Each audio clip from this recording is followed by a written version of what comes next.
पाकिस्तानी कानून के मुताबिक पुलिस किसी भी नाके पर आम शहरी या हवालात में मौजूद मुलजिम पर किसी भी किस्म का तशद्दुद नहीं कर सकती। अगर पुलिस अफसर किसी पर टॉर्चर करता है तो न सिर्फ नौकरी से जाएगा बल्कि उल्टा जेल में भी जा सकता है। ये कानून क्या है और शहरी अपना दिफा कैसे कर सकते हैं, जानिए नामवर एडवोकेट मियां अली हैदर से। मियां साहब, आपको अक्सर हम सोशल मीडिया पर देखते रहते हैं और मुस्तफ़ीद होते रहते हैं आपके इल्म से।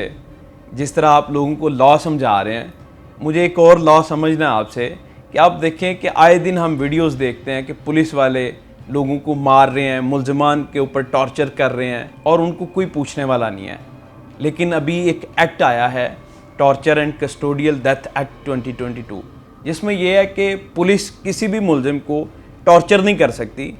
उसका सिर्फ काम है कि वो शाहिद इकट्ठे करे और वो पेश करे, जबकि पुलिस का तो काम ही वो समझते हैं कि मारना है और लोगों को फ्लैट करना है। इसके बारे में थोड़ा बताइएगा। अच्छा अब्दुल्ला, बहुत ज़बरदस्त टॉपिक आपने आज के लिए चूज़ किया। Custodial and torture death act of 2022 पे जाने से पहले आपको ये समझना चाहिए कि आइन का आर्टिकल 14 क्या कहता है। आइन का आर्टिकल 14 ये कहता है कि हर बंदे की डिग्निटी है और आप कोई भी ऐसा एक्ट नहीं करेंगे जिससे आप उसकी डिग्निटी को नुकसान पहुंचाए। मीनिंग देयर बाय कि अगर कोई बंदा किसी FIR के अंदर मुल्ज़िम है, किसी मुकदमे के अंदर मुल्ज़िम है, उसकी भी वैसी ही डिग्निटी है जैसी मेरी और आपकी डिग्निटी है, बिकॉज उसको अभी अदालत से सज़ा थोड़ी हुई है। और इवन अगर अदालत से सज़ा भी हो जाए तब भी वो कॉन्विक्ट है, उसकी डिग्निटी तो मौजूद है। सो इसी कॉन्सिक्वेंस के अंदर अगर आप सब कॉन्टिनेंट की हिस्ट्री उठा के देखें, जिसमें बिलखुसूस पाकिस्तान, इंडिया और जो बांग्लादेश वगैरह इधर आप देखें, तो यहाँ पे ये एक अथॉरिटेरियन जो रूल है ना यहाँ पे, और उसके अंदर सबसे बड़ा रोल आपका पुलिस का होता है, क्योंकि पुलिस ही कम्युनल सोसाइटी को रेगुलेट करती है, उधर मेंटेनेंस ऑफ पीस करती है, ये सब कुछ। तो इसी वजह से आपका सबसे ज़्यादा जो इंटरेक्शन होता है वो पुलिस के साथ ही होता है। अगर कोई क्राइम हुआ है तो पुलिस ने वहाँ पे पहुँचना है, कोई वकूआ हुआ है तो वहाँ पुलिस ने वहाँ पे पहुँचना है। अच्छा, इसी रोशनी के अंदर जब कोई FIR दर्ज हो गई और कोई बंदा किसी FIR में पकड़ा गया, तो एक टर्म यूज़ होती है फौजदारी वकालत में जिसे कहा जाता है फिजिकल रिमांड। अब गलतुल आम के अंदर ये परसेप्शन ये है कि वो जो 14 दिन के लिए आपको पुलिस के पास दिया गया ना, तो पुलिस के पास हर किस्म की अथॉरिटी है। आपको डंडे फेरे, आपको छत्तर फेरे, आपको आपके भाई से जप्पियाँ। और भाई का कॉन्सेप्ट ये है कि थानों के अंदर रॉड लगे होते हैं सीधे सीधे, जिनके साथ कहा जाता है भाई को जप्पी डालो और पीछे से छत्तर पड़ते हैं। पाकिस्तान के अंदर बहुत तेज़ी से इस बात की रियलाइजेशन आती जा रही है कि आपके राइट्स हैं और आपके फंडामेंटल राइट्स हैं। तो उसी कॉन्सिक्वेंस के अंदर पाकिस्तान एक सिग्नेटरी बना एक डॉक्यूमेंट का, जिसको अनकैट डॉक्यूमेंट कहा जाता है, यूनाइटेड नेशन डॉक्यूमेंट है अगेंस्ट द टॉर्चर। तो PDM गवर्नमेंट ने एक लेजिस्लेशन पास की 2022 के अंदर, which is the subject matter of today discussion. उसके अंदर उन्होंने कहा कि जहां कहीं पे भी कोई बंदा कस्टडी में होगा, अब्दुल्ला यहाँ पे बहुत इंपॉर्टेंट ये बात है कि हमारे यहाँ अमूमन कस्टडी को ये लिया जाता था कि जिस पे FIR दर्ज हो गई, हाँ, और वो पुलिस के पास फिजिकल रिमांड के लिए। जी जी। इस लॉ के अंदर उन्होंने कस्टडी को डिफाइन कर दिया। उन्होंने कहा कस्टडी फॉर्मल भी है, इनफॉर्मल भी है। फॉर इंस्टेंस, मैं एक पुलिस वाला हूँ, अब्दुल्ला गाड़ी पे जा रहा है और मैंने being a police officer Abdullah का कॉर्पस मींस आपकी बॉडी को रोका, रुक जाओ यहाँ पे, जो सिग्नल पर रोक लेते हैं, so that means you are in custody for that time. That is also custody. Custody कहलाती है। Yes, that is also।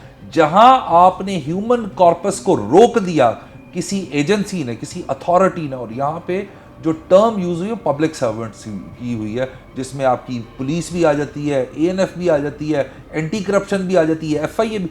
जहां आपने किसी का कॉर्पस कंट्रोल कर लिया, that means you are in custody. So ये लॉ डील करता है ना सिर्फ फॉर्मल कस्टडी को बल्कि इनफॉर्मल कस्टडी को भी। अच्छा। कोई पर्चा दर्ज नहीं है, लेकिन आपको रोक लिया। और बहुत सारे इंसिडेंट्स आपने देखे होंगे कि पुलिस वाले नाके के ऊपर खड़े होकर, हाँ, sorry I am using this word, जी जी जी, छितर-पोला करने लगे हैं, मार रहे होते हैं। और पिछले दिनों एक वीडियो देखे आप, कपड़े फाड़ दिए उसके, उसको मार के उन्होंने बुरा हाल कर दिया।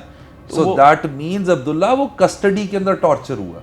अच्छा, सड़क पे मुर्गा बना देते हैं सर। यस, ये टॉर्चर है, क्योंकि अगर आपने किसी को सड़क पे मुर्गा बना दिया, आप मुझे ताज़ीरात पाकिस्तान, उसके बाद ज़ाब्ता फौजदारी, पुलिस ऑर्डर 2002, पुलिस रूल्स 1934 के, इनमें से मुझे कोई एक ऐसी प्रोविज़न बता दें जहां पे पुलिस के पास ये सब करने का इख्तियार हो। Not a single one. आप मुझे पुलिस ज़ाब्ते के अंदर से कोई ऐसी प्रोविज़न निकाल के दिखा दें जहां पे कोई बंदा कस्टडी में, तो आपने उसको इंटेरोगेट करना है, तो उसके लिए आपने उसको मारना है। अच्छा, नॉट एट ऑल, नॉट पूरे लॉ में नहीं है? पूरे लॉ में ऐसी कोई चीज़ नहीं, यानी कानून में है ही नहीं है ही है नहीं। कि पुलिस किसी के ऊपर टॉर्चर कर सकती बिल्कुल है? भी नहीं कर सकती, बिल्कुल भी नहीं कर सकती टॉर्चर। और हमारे यहाँ अनफॉर्चुनेटली, बदकिस्मती से, अगेन जैसा मैंने कहा, ये सब कॉन्टिनेंट में कल्चर है कि वो जिसे कहते हैं ना, टर्म यूज करते हैं डंडा पीर, हाँ जी, कि आपने जो कुछ करवाना है वो डंडे मार के उससे करवा लो। तो उसी वजह से ये एक गलत प्रैक्टिस चलती रही, और इस प्रैक्टिस की वजह से बहुत ज़्यादा नुकसानात भी हुए, जिसकी वजह से फिर आपकी लेजिस्लेचर ने ये एक फेडरल लॉ पास किया, जिसके अंदर उन्होंने कहा कि आइंदा के बाद, इस लॉ की प्रोमलगेशन के बाद, अगर किसी मुकदमे के अंदर पुलिस ने टॉर्चर किया और ये बात साबित हो गई, अब वो साबित होने का तरीका का दो मैकेनिज्म है। एक, जो बंदा जिसको आपने सब्जेक्ट टू टॉर्चर किया है, जिसको आपने टॉर्चर किया है, उसके वारसान में से या वो खुद दरखास्त दे दे FIA को, अच्छा, या जब वो रिमांड के लिए मजिस्ट्रेट के पास पेश होगा और मजिस्ट्रेट से कहे, जी अब्दुल्ला मेरा मुकदमे का तफ्तीशी है, इसने मुझे मार मार के बुरा हाल कर दिया, देखिए मेरा हाल क्या हुआ है, तो मजिस्ट्रेट साहब उसका मुलाहिजा करवाएंगे मेडिकल, ठीक है, और अगर उसमें साबित हो जाए, अच्छा, तो इमीडिएटली पूरा का पूरा केस ट्रांसफर कर दिया जाएगा FIA को। FIA उसके अंदर इंक्वायर करेगी, इन्वेस्टिगेट करेगी, और उस पुलिस ऑफिसर को फौरन से पहले सस्पेंड कर देगी। ये क्या बात, यानी जो इन्वेस्टिगेटर था वो बाद में खुद इन्वेस्टिगेट हो रहा है? इन्वेस्टिगेट भी हो रहा है, मुलजिम बन गया, अब वो मुलजिम बन गया, और जिस जिस किस्म की इंजरीज कॉज करेगा, उन इंजरीज के मुताबिक उसको प्रोसिक्यूशन करेगी FIA। जो सबसे क्रिटिकल चीज़ है इसके अंदर, ये जो अभी जिस लॉ के बाद जब हमने इस पे रिसर्च करनी शुरू की, तो पता चला कि ये लॉ बनने के बाद किसी को इसकी एग्जिस्टेंस का भी नहीं पता। अच्छा, जैसे जैसे मैं उसे पढ़ता जाऊँ, मेरे रोंगटे खड़े होते जाएं, और मेरे दिमाग में आए, ओ माय गॉड, ये तो लेजिस्लेचर ने पुलिस के टांगे, बाजू, हाथ, दांत सब तोड़ के इनके हाथ में पकड़ा दिए। वो कैसे? वो इस तरह कि इसके अंदर इन्वेस्टिगेशन और inquiry authority conflict of interest को मद्देनजर रखते हुए लेजिस्लेचर ने FIA को दे दी। ठीक है, और जब FIA को दे दी, तो दैट मींस जो पुलिस जिसका काम इन्वेस्टिगेशन है, now they are subject to investigation. फिर उसके बाद मैंने देखा कि उन्होंने कहा सिर्फ FIA अकेली नहीं, FIA को सुपरवाइज करेगा national human right commission of Pakistan. अच्छा, यस, यानी वो भी अकाउंटेबल अथॉरिटी ऑन अथॉरिटी, यानी पुलिस जो कि सब्जेक्ट टू इन्वेस्टिगेशन है, उसकी इन्वेस्टिगेशन करेगी FIA, और FIA के ऊपर अब जो आपका नेशनल ह्यूमन राइट्स है कमीशन जो है आपका, वो उसको एज अ वॉच डॉग उसको देखेगा। अगर पाकिस्तान एज अ रियासत देखें, उन्होंने कुरानिक वर्सेस, उसके बाद इंटरनेशनल ह्यूमैनिटेरियन लॉ, फिर पाकिस्तान का कॉन्स्टिट्यूशन, उसके मुताबिक इसके ऊपर एक डिक्लेरेटरी जजमेंट आएगी और हम देंगे। फिर उन्होंने ह्यूमन राइट कमीशन से रिपोर्ट्स मंगवाई, IG से मंगवाई, मिनिस्ट्री ऑफ इंटीरियर, वो तमाम जितने भी रेलेवेंट डिपार्टमेंट्स हैं, सब से मंगाने के बाद उन्होंने एक ऐसी डिक्लेरेटरी जजमेंट दी है जिसको ना सिर्फ पाकिस्तान में बल्कि इंटरनेशनली बहुत ज़्यादा सराहा जा रहा है कि पाकिस्तान भी लेजिस्लेटिवली बहुत प्रोग्रेसिव कौम की तरफ बनने लगा हुआ है, जहाँ पे पुलिस की अथॉरिटेरियनिज्म, पुलिस की मिसयूज एंड अब्यूज़ को चेक करने के लिए एक लॉ आ चुका है और उसकी एक डिक्लेरेटरी जजमेंट आ चुकी है। तो जस्टिस अली ज़िया बाजवा साहब ने कहा पहली बात कि 2022 का लॉ बनने के बाद आज तक जितने कस्टोडियल टॉर्चर, डेथ और कस्टोडियल रेप के केसेस हैं, ये सारे के सारे केसेस रेफर किए जाते हैं FIA को। अच्छा, FIA इन पे इंक्वायर करे, इन्वेस्टिगेट करे, और competent court of jurisdiction which is the court of session, वहां पे चलान भेज के इनको प्रोसिक्यूट किया जाए। फर्ज करें टॉर्चर इस तरह का हुआ है कि वो जिस तरह कहते हैं गुज्जियाँ सट्टा मारियाँ, ये ज़ाहिरी तौर पर नज़र नहीं आ रहा, हड्डी नहीं टूटी कोई भी और कोई चीज़ नज़र नहीं आ रही, लेकिन उसको अंदर से बहुत डैमेज कर दिया है, उसको मेंटली तौर पर सिक कर दिया है, फिर उसको मारा ऐसे है कि वो नज़र नहीं आ रहा, वो कैसे मेडिकल में आएगा? टॉर्चर सिर्फ फिजिकल नहीं होता, टॉर्चर मेंटल भी होता है, साइकोलॉजिकल भी होता है, which is subject to evaluation.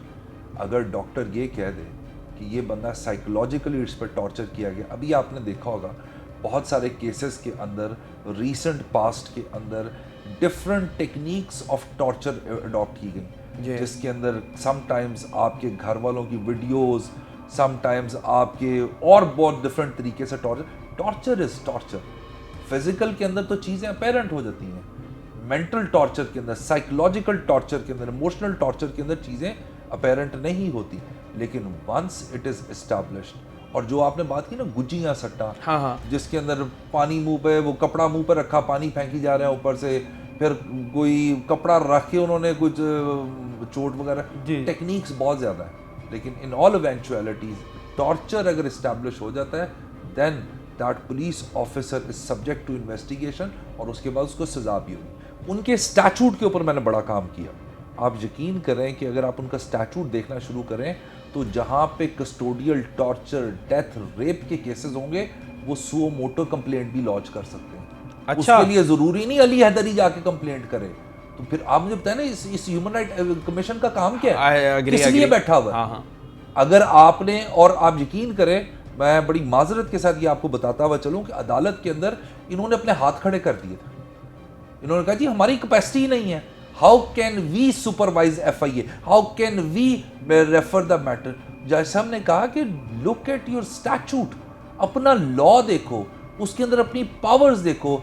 FIA के रूल्स बनाने की जरूरत नहीं, उनका 1974 का जो लॉ है वो बहुत एलैबोरेटिव है, और जब तक नए रूल बनते तो जो ऑलरेडी रूल्स बने हुए उन्हीं को यूटिलाइज किया जा सकता है। मियां साहब ये बताएं कि अब कितनी जल्दी ये लॉ इम्प्लीमेंट हो पाएगा? अब बड़े बड़े जजेस को, वकीलों को बड़ी देर बाद पता चला है, 22 का ही एक्ट है, 23 में 24 में आके लोगों को पता चल रहा है। तो मैं चाहता हूँ ज़्यादा से ज़्यादा इसकी अवेयरनेस आए, लोगों के अंदर बात फैले कि भाई ये पुलिस का रूल है या ये उसका रोल है, ये कर सकते हैं। कब तक इम्प्लीमेंट होगा ये? अब्दुल्ला 22 का लॉ है, और मैंने पहली वीडियो 23 में इस पर कर दी थी। मैंने जजमेंट के मेरिट्स के ऊपर बात नहीं की थी, वो सब जुडिस था, तो मैंने इस लॉ की अवेयरनेस के लिए बात कर दी थी। ये आपने जो स्टेप लिया है ये है एक टूल, और उसके बाद इस जजमेंट के आने के बाद वाइडली जितने बड़े न्यूज़ चैनल्स हैं, जितने बड़े अखबार हैं, इंटरनेशनली इसको बहुत रिकग्नाइज़ किया जाए। अभी मैं लिंक्डइन पे देख रहा था, वो कामरान आदिल साहब जो हमारे DIG इधर थे, तो उन्होंने इस जजमेंट के बारे में जिक्र किया हुआ। तो इंटरनेशनल कमीशन ऑफ जो ह्यूमन राइट्स है, और उसके बाद इंटरनेशनल जूरिस्ट जो हैं, वो इस लॉ के ऊपर कमेंट कर रहे हैं। They are really upholding justice Bajwa कि एटलीस्ट आपको भी क्रेडिट जाता है, बिलीव मी, जिस तरह आपने एफर्ट की है और जिस तरह आपने निकाल के ला के पेश किया। देखो, एक वकील की एफर्ट उसी वक्त ज़ीरो हो जाती है अगर आगे से एप्रिसिएशन ना हो। जिस किस्म की जजमेंट लिखी गई है उससे इस बात की तसल्ली और सुकून ये ज़रूर है कि जो मेहनत की वो उन लफ्ज़ों के अंदर डिपिक्ट कर रही है जो जज साहब ने जजमेंट लिखी है। और ऑनरेबल लाहौर हाई कोर्ट ने वो जजमेंट अपलोड भी कर दी, और इस जजमेंट के अंदर उन्होंने कहा कि इस जजमेंट के और इस लॉ के मामले पे पुलिस डिपार्टमेंट को, FIA को, ह्यूमन राइट कमीशन को सेंसिटाइज करना चाहिए पब्लिक अवेयरनेस के लिए, ताकि लोगों को पता चले। क्योंकि ये तो जुल्म है ना। कल को फर्ज करें अब्दुल्ला किसी बंदे को मार के बनवा लेते हैं, ट्रायल के अंदर वो बंदा बरी हो जाता है, तो उसकी उस मार का, उसकी उस डिग्निटी की क्या दाद रसी हुई।